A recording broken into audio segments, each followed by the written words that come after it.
Vou contar mais uma linda história a partir de agora. Só que eu quero fazer antes um pedido para você. Se inscreva no canal. É um gesto tão simples para você e tão significativo para o canal. Entra no canal, se inscreva, curta, põe o teu joinha, acione o sininho. Para nós isso é muito importante. O canal ganha força e muito mais histórias a serem contadas. Por favor, se inscreva no canal. Agora, prepara o coração, porque a história de hoje é linda.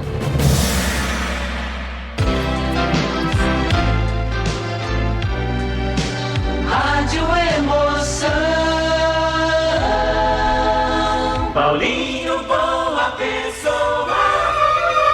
A verdade de cada um.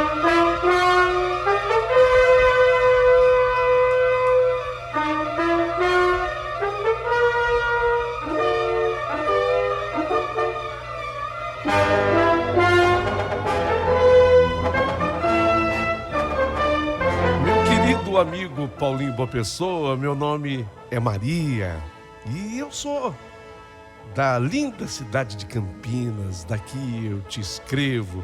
Aliás, sou um seguidor assíduo do seu canal no YouTube. Eu amo ouvir as suas histórias e essa carta que eu estou mandando é para falar um pouquinho da minha vida. Tenho certeza que em algum momento a minha vida vai servir de inspiração para muita gente que está te ouvindo. A vida da Maria, simplesmente Maria, a minha vida, Paulinho, começa na verdade com o João Batista, o Joca, ele que se tornara o primeiro grande amor da minha vida. Eu conheci o Joca, eu era só uma moça de 18 anos, nós nos conhecemos numa fazenda chamada Cana Verde, em Indaiatuba. Essa fazenda existe até hoje. Cana Verde, em Indaiatuba. Faz tempo. O Brasil ainda ia disputar aquela final contra o Uruguai no Maracanã. Nossa, faz tempo, Paulinho.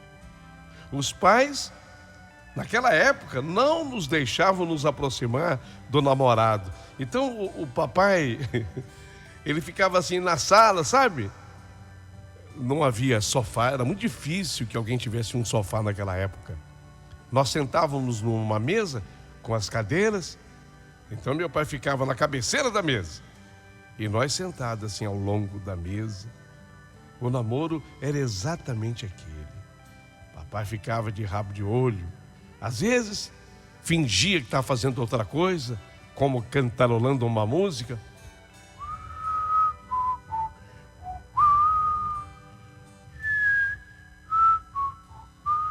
Assoviando, mas estava de olho na gente. Ele ficava assim, de soslaio, só espiando o que a gente estava fazendo. Um dia, meu pai chamou o João Batista, o Joca. Eu estou vendo que o namoro de vocês aqui está firme, né? E você não vai esquecer dos compromissos, que você sabe que namorar assim a moça, minha filha, minha menina. Ele falava exatamente assim: namorar assim minha menina, você vai ter que pensar no casamento. Meu pai deu uma forçada de barra, sabe? Meu pai deu uma forçada de barra para que o Joca se tocasse, que não era só sentar ao longo da mesa e ficar namorando, não. Meu pai exigia casamento. E naquele mesmo ano, praticamente foi o meu pai quem marcou o casamento. Nós éramos muito pobres, não tínhamos condição de comprar nenhum vestido. Então eu mesma fiz com um pedaço de pano rosa um vestido. Eu considero que eu fiquei muito bonita, linda, animada. Só que depois do casamento, mas logo imediatamente após o casamento, eu já tinha entendido que o casamento não é fácil. Ou pelo menos o meu casamento não seria fácil. Seria um casamento de provações, seria um casamento de dores, de sofrimento. Eu e o Joca, nós fomos morar juntos na cidade de Valinhos. E eu jamais poderia supor ou imaginar o que viria a seguir. O Joca, ele não era do trabalho braçal. O Joca, na verdade, tinha uma outra paixão que ele colocava nos braços: a viola. O Joca, ele era violeiro, ele tinha uma bela voz. Aliás, foi a voz do Joca que também me encantou. Então ele não era de pegar no cabo da enxada, não. Nós fomos morar num lugar em Valinhos, na cidade de Valinhos, ofereceram para ele um trabalho no campo, mas o Joca não se deu bem, não se adaptou, porque o negócio do Joca era tocar viola e cantar. E aí eu não sabia assim que ele iria se entregar a esse lado da sua vida. E quando eu digo a se entregar a esse lado da sua vida, é a música. Mas aí muita gente diz: mas a música é uma boa, quem sabe ele se revele um grande artista. Ok, eu posso até concordar. Só que o Joca, ele se entregava à música, aos bares, à noite. Então eu recém-casada com ele, comecei a ficar em casa sozinha. E às vezes eu não tinha nenhum grão de arroz para fazer, nada para comer. Enquanto que ele ia por aí, e ele cantava em tudo que é boteco. E sabe zona do Meretrício, Paulinho? Pois é, ele também era convidado para fazer algum show, a tocar suas modas, a cantar suas músicas na tal da zona do Meretrício. E sabe-se Deus lá o que acontecia quando ele saía para esses lugares. Aí o Joca começou a emendar dias encarreados fora de casa. Chegava a 3, 4 dias fora. E eu ficava em casa passando dificuldade, passando fome. Teve até uma vez que o pai dele, o meu sogro, veio em casa. Joca não estava. Eu já estava lá deitada, pálida, com fraqueza. Mas o que é isso? O que está acontecendo, Maria? Cadê meu filho? E seu João, ele sai para fazer esses shows aí. Às vezes ele fica 3, 4 dias sem aparecer. Cadê o almoço? Seu João, o senhor acredita que eu não tenho nada para fazer? Nada, absolutamente nada em casa para fazer. Ah, isso não pode ser assim, não? Aí o pai dele, seu João, foi no mercado, me deu também uma parte em dinheiro, para que eu comprasse algo, para que eu pudesse fazer e comer. Aí fui no açougue, comprei carne. Você acredita que nessa minha ida ao açougue eu estava tão fraca, que eu cheguei a desmaiar lá dentro do açougue? Acho que eu senti o cheiro da carne. Eu estava tão fraca, que só de sentir o cheiro da carne, aquilo me fez mal, eu acabei caindo desmaiada.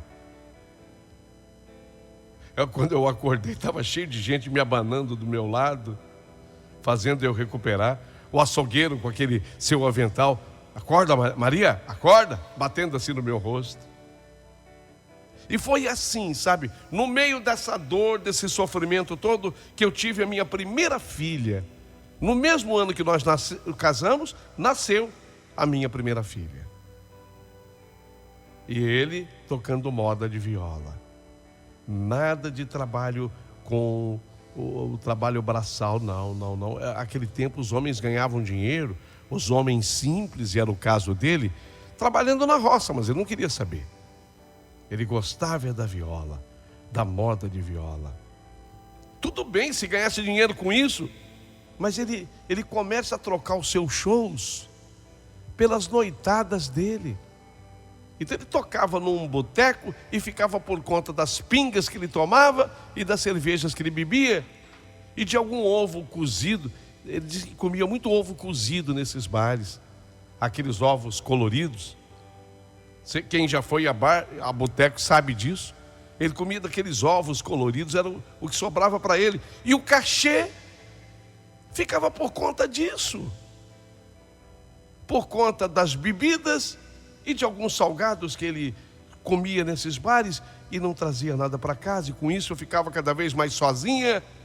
Agora eu tinha uma filha, né? Quando ele chegava do bar bêbado, ele nem olhava para a gente. ele não queria nem saber, ele ameaçava, sabe? Ele começa a ficar agressivo, porque o homem é uma coisa quando está lúcido, mas depois que bebe, muitas vezes se transforma. E ele chegava e me ameaçava, e quando caía a noite, ele ia logo falando: vamos lá, ei Maria, meu irmão, vamos lá pro quarto, vai, vem, mulher, vamos pro quarto. E essa fala dele, nada romântica, simplesmente era um chamado que ele fazia para que eu fosse para o quarto com ele. Eu tinha que ir para a cama, sabe? Eu tinha medo dele, então eu tinha que atender aos seus caprichos, à sua necessidade. Só que ele estava bêbado, cheirando a álcool. Eu me deitava, ele mal subia em cima de mim e já se satisfazia. Não se importava comigo, não queria saber de mim, da minha felicidade. Ele só caía do meu lado e roncava. Entrava naquele sono profundo. Com o passar dos anos, meu Deus do céu, eu tive 6 filhos mais. 6 filhos mais. Além daquela menina, nasceram mais 6 filhos. Sempre nessa minha vida de sofrimento. Meus filhos ficavam comigo. Só uma das minhas filhas foi crescendo e quando ganhou a idade, acabou conhecendo um rapaz bom, se casou com esse bom rapaz, construiu a sua casinha no fundo do quintal da nossa casa e foi morar com ele lá. Então eu tinha, dos 7 filhos, eu tinha a minha mais velha, já era casada, já tinha se casado. E aí, o Joca não havia melhorado em nada com o passar do tempo e dos anos. Ele continuava bebendo e bêbado se tornava agressivo e começou a me ameaçar, segurando-me pelo colarinho, muitas vezes me xingando de tudo que era nome pesado, nomes terríveis. Com o passar do tempo, eu já não suportava mais. Sabe, tem uma hora que a paciência vai se esgotando e eu decidi uma coisa. Falei, não, isso não é vida, não. Eu decidi que eu não iria aceitar mais. E foi aí que, você sabe que o diabo ele aproveita as brechas da vida. E quando eu comecei a pensar que eu não ia aceitar mais, que eu não queria mais aquilo com o Joca, eu comecei a ter ódio dele, comecei a ter ódio mesmo. E aí começaram a abrir espaços na minha mente. E o diabo é danado, ele entrou nesse vão, ou nesses vãos, nesse espaço da minha mente. E começou a vir uma frase assim para mim: ô Maria, acaba com isso, vai. Já que você não aguenta mais, põe um fim nisso. Mata ele. Mata o Joca. Acaba com tudo, Maria. Mata. Larga de ser boba. Como não sabe? Porque às vezes eu queria dizer para aquela voz que conversava comigo que eu não sabia como matar. E aí a voz dizia: eu indico o caminho, eu mostro para você o caminho. E uma coisa impressionante começou a acontecer, porque agora quando o Joca voltava para casa, era apenas o momento dele abrir o portão, que ele entrava.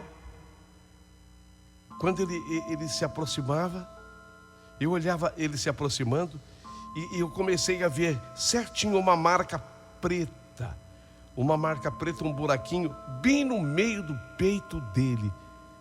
Era uma coisa impressionante. Vinha assim uma marquinha preta, uma bolinha, como se fosse um alvo era um alvo. E aquele alvo ia para o centro do peito dele e dizia, a voz dizia, é aqui, mata, é aqui. É aqui, quer dizer, era naquela bolinha que eu deveria acertar. E isso começa a acontecer em todas as voltas dele. E eu comecei a ficar tentada por aquela ideia de exterminar, de acabar com a vida do Joca. Então naquele dia, eu me preparei para fazer o pior.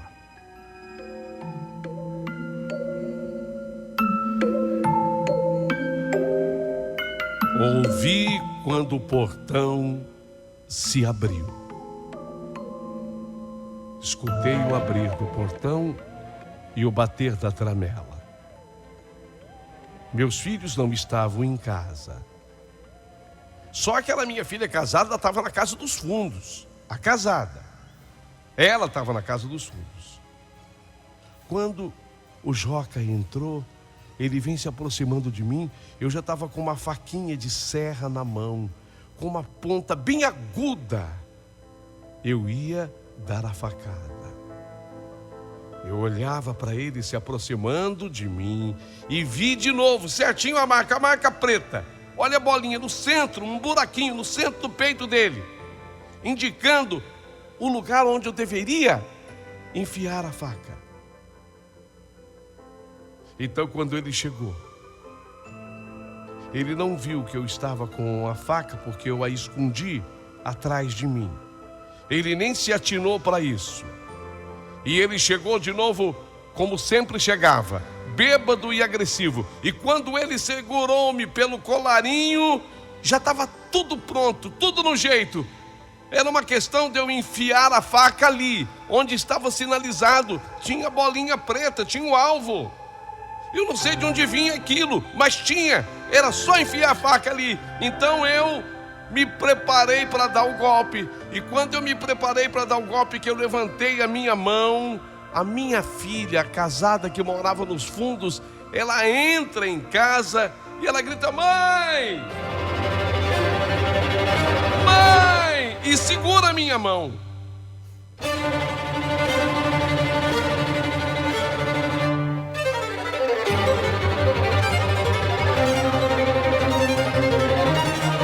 A minha filha é forte, é jovem.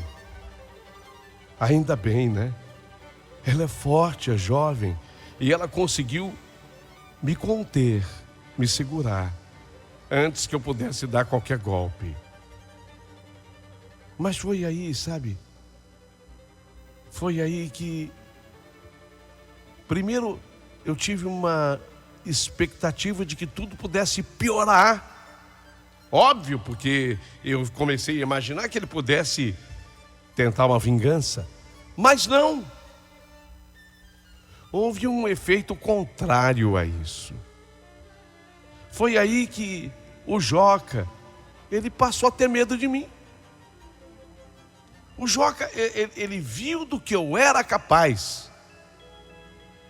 E quando ele passou a ter medo de mim, porque ele viu do que eu era capaz, ele procurou mudar.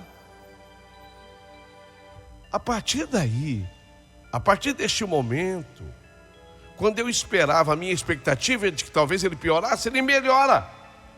Mas melhora muito. Pelo menos ele continuava bebendo, mas não tocava a mão em mim. Não. Ele chegava em casa, ele até perguntava a Maria, tem alguma coisa para eu comer? Mas era assim, dentro do possível, era até de uma maneira educada.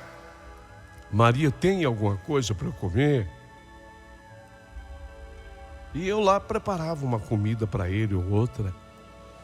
Mas nunca mais ele foi agressivo. E a minha filha, depois que eu relatei para ela tudo o que estava acontecendo comigo, essa minha filha é uma mulher de muita fé. E através de orações e com a Bíblia, ela me fazia participar daquelas orações com ela. Fomos afastando aquela tentação que eu tinha. Eu via o alvo onde eu deveria enfiar a faca no peito do meu marido. isso desapareceu. Desapareceu por completo. E eu resolvi também ser pacífica. Óbvio que eu só estava agindo daquele jeito em reação à maneira como eu era tratada por ele. Uma coisa é consequência da outra. A partir desse instante, o Joca, ele se torna longe de ser carinhoso, porque isso ele não ia conseguir. Mas ele deixa de ser agressivo. O Joca, ele também começa a dar sinais de que o corpo dele estava ressentido. Muitas noitadas, era muito show com a viola, pouquíssimo dinheiro, muito álcool. O corpo dele começa a se ressentir. Ele não era homem de ir ao médico. Aliás, ele não era um homem normal em absolutamente nada. E especialmente não se cuidava. Mas começou a sentir uma forte dor de garganta. E aí ele já não conseguia mais cantar. Ele tentava cantar. Eu me lembro até de uma música que ele fazia e de repente a voz desafinava, ele ficava rouco. Os passarinhos enfeitam os jardins e as... O jardim... Não consigo mais cantar. Vai no médico, vai ver o que está acontecendo com você. Não está acontecendo nada, eu só estou rouco. Quer ver? Agora vai. Os passarinhos enfeitam os jardins e as florestas. Desafio, não era assim. É a minha voz. É a minha voz, eu não consigo mais cantar. Homem, vai no médico. Vai ver o que está acontecendo. Aí ele chamava o neto que nós temos. Nós temos um neto, eu e ele. Ele falou: eu vou tocar para você aqui. Vem cá um pouquinho. Psst, ei, vem aqui um pouquinho. Vem cá. Aí ele chamava, falou: quer ver, o meu neto consegue cantar, mas eu já não consigo. Que tom que você canta essa música aqui? Qual é o tom que você canta? Pode ser qualquer um? Então canta um pedacinho, vai. Aquela. Os passarinhos, você sabe essa aí? Então vai, canta. Os passarinhos enfeitam os jardins e as florestas, são iguais às melodias que vivem na alma dos poetas. Aí eu não consigo mais cantar assim. Ô Joca, vai no médico. A não ser que eu coloque meu neto para cantar para mim. Não, isso não é solução, vai no médico. Outra coisa, você está emagrecendo. Você está perdendo muito. Não é normal você emagrecer desse jeito. Parece até que você está fazendo regime. Não teve saída. Ele teve que ir ao médico. E lá ele foi diagnosticado com câncer na garganta. Câncer na garganta. Estava bem alastrado. Inclusive, o câncer apresentava metástase. Havia atingido a espinha, a coluna vertebral dele. Ele havia enfraquecido. E mesmo ele tendo sido tão ruim para mim, sabe? Ele foi ruim. Ele foi péssimo para mim. Ele só me fez sofrer durante o tempo que nós estivemos casados. Eu por pouco não havia me tornado uma assassina, devido à tentação e à reação a tudo que ele fazia comigo. Mesmo assim, eu cuidei dele até a morte. Cuidei dele até que ele faleceu.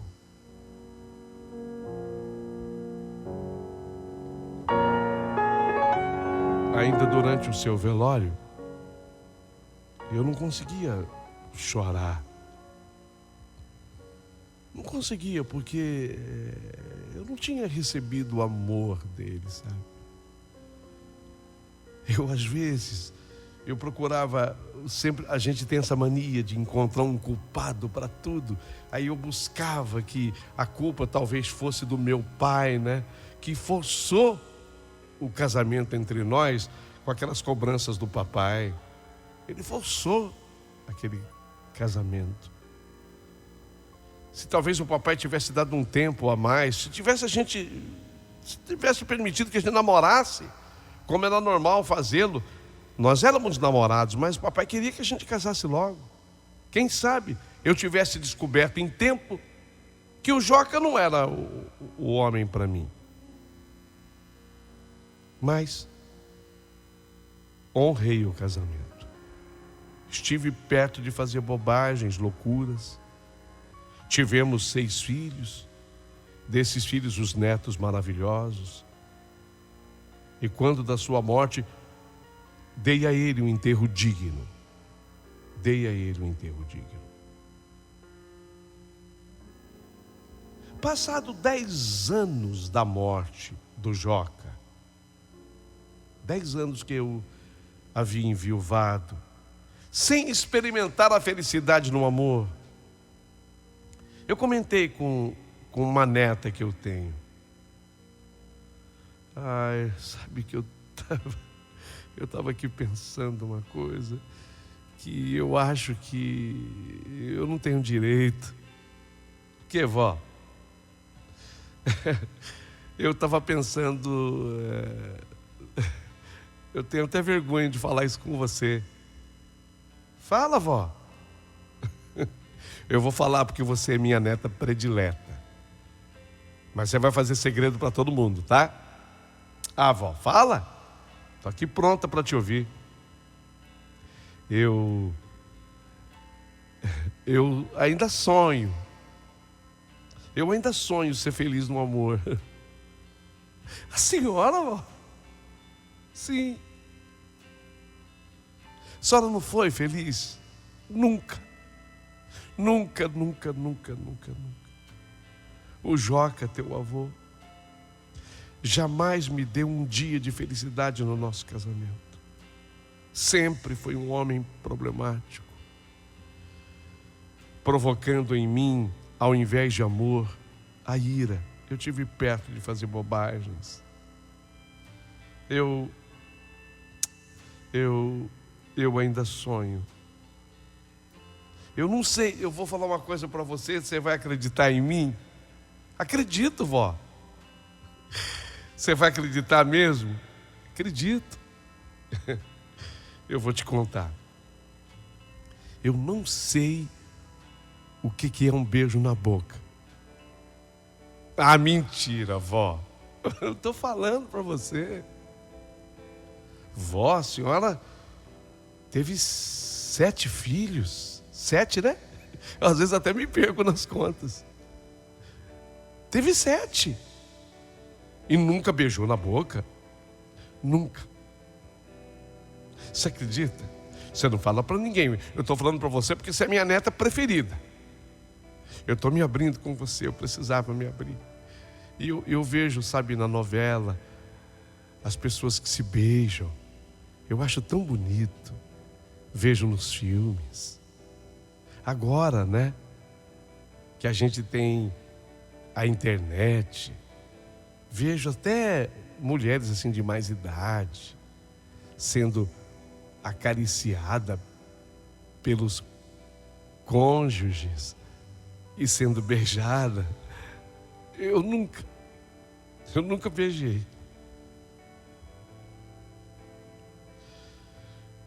Você sabia que eu ainda sonho com isso? Ô vó, vem cá, me dá um abraço. Se você sonha com isso, vó, então eu não acho impossível, porque todo sonho é possível àquela pessoa que acredita nele, que tem fé. Entendeu, vó? E a senhora tem fé. Entendeu? Entendi. Mas você não fala isso para ninguém. Não falo isso para ninguém. Pode deixar, vó.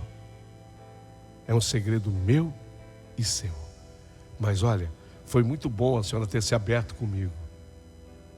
Porque agora eu também estou torcendo para que a senhora se realize e realize o seu sonho. De pelo menos dar um beijo, né, vó? Mas como é que eu vou dar um beijo só? Hoje em dia é comum, vó. A gente vai assim numa balada e tem menina que beija 2, 3, 4, 5. Você tá brincando. 5 diferentes? 5 diferentes. Mas numa noitada só. E eu nunca beijei. Vai beijar, vó. Se é o teu sonho. No outro dia, essa minha neta predileta, ela foi trabalhar logo pela manhã. E quando ela vai trabalhar no outro dia cedo, por uma incrível coincidência da vida, um senhor, lá do trabalho dela, falou para ela: ô menina, esse senhor falou com a minha neta, assim, nessas palavras: ô menina, você não conhece nenhuma véia não para me apresentar? Olha o que é a vida. Ô menina, você não conhece nenhuma véia não para me apresentar? Queria tanto arrumar uma namorada. A minha neta na hora lembrou de mim, do meu sonho, da nossa conversa. E ela falou: pois não é que eu tenho? Você tá brincando? Tenho. Só quer mesmo conhecer? Mas só que tem uma coisa. Ela é uma mulher maravilhosa. Só que ela não vai cair na tua lábia fácil, não. O senhor vai ter que usar uma estratégia. Ela é costureira. Ela é minha avó. Tua avó? É. Mas é bonita? É bonita. Minha avó é linda. Ela é costureira. Você vai ter que usar da seguinte estratégia. Você vai lá e fala que você quer fazer uma roupa. Você vai levar lá um modelo de uma camisa que você queira. Ela costura camisa? Costura camisa. Costureira boa? Das boas. Vai lá. Você vai encomendar uma roupa para minha avó. E aí você fica conhecendo ela. Mas você tem que usar dessa estratégia. Dali para frente, vai depender de vocês. E eu, inocentemente, recebi no meu ateliê de costura a visita dele pela primeira vez. Sem saber que aquilo estava tudo armado pela minha neta e ele. Depois que eu tirei as medidas, porque ele queria uma camisa, que eu fizesse uma camisa. Depois que eu tirei as medidas, ele ficou me olhando. Falei: pronto, já anotei tudo. Mas você vai fazer o colarinho, porque eu não gosto de colarinho apertado, tá? Eu gosto de botar aquele último botãozinho aqui, mas não quero que aperte o meu pescoço. Não, já tirei uma medida com folga para o pescoço. Aí o punho, eu não gosto da manga curta da camisa.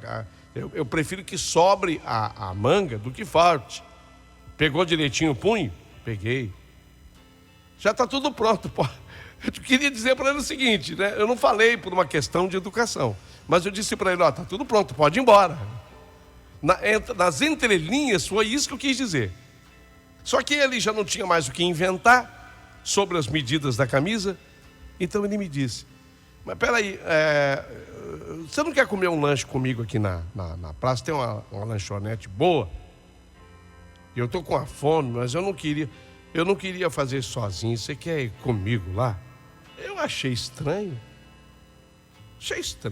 a proposta dele.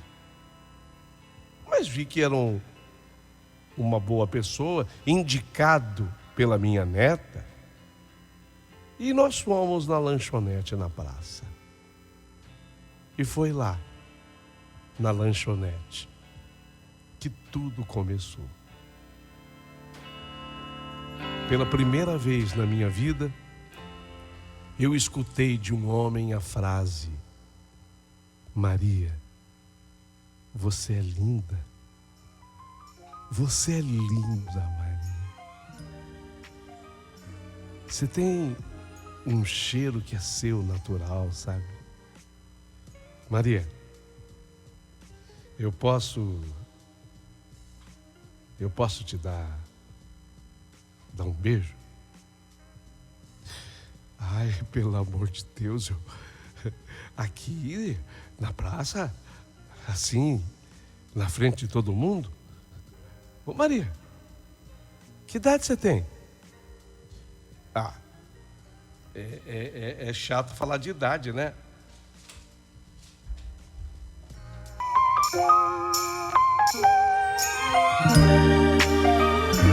E aos 63 anos de idade foi a primeira vez que eu dei um beijo na boca.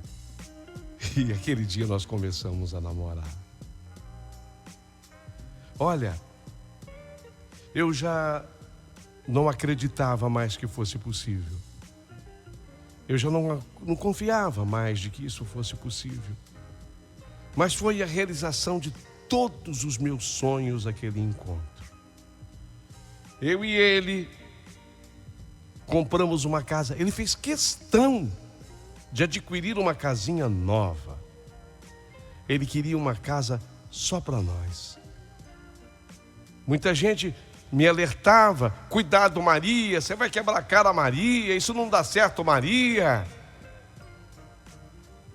E para começo de assunto, ele ainda é 4 anos mais jovem que eu. Se é que nessa idade a gente pode dizer de mais jovem. Começamos a namorar, compramos a nossa casa e passamos a viver juntos, maritalmente. Hoje, eu tenho 73 anos de idade e o Fernando, é o nome dele, tem 69, eu 73. E não há casal no mundo que possa ser mais feliz. Ele me leva para tudo que é canto que você possa imaginar. A gente vai à praia, a gente vai ao interior, a gente sai para passear, para pescar, ele adora pescar. Viagens temos feitas inúmeras. Já tivemos a oportunidade de conhecer lugares lindos desse Brasil afora. E quem sabe, a gente possa até dia desse sair para o exterior. Eu nunca imaginei, eu nunca pude supor nem imaginar que um dia eu pudesse ainda ser feliz na minha vida. Como é que eu podia acreditar, depois de tudo que eu sofri, nas mãos do meu primeiro marido?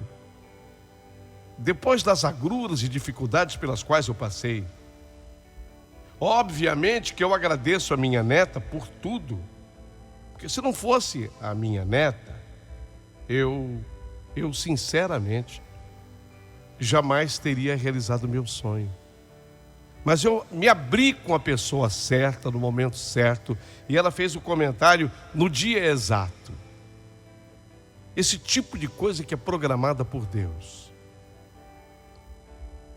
Hoje, eu sou o que se pode chamar de exemplo de felicidade. Por isso, eu resolvi contar a minha história, com todos os detalhes, para que você possa comentar a história de uma mulher que achava que tinha nascido para ser infeliz para sempre, que por pouco não fez a maior besteira da sua vida. Sei lá se foi uma tentação, sei lá se foi a minha mente perturbada. Eu não consigo entender até hoje o porquê daqueles desejos macabros que andaram pela minha mente.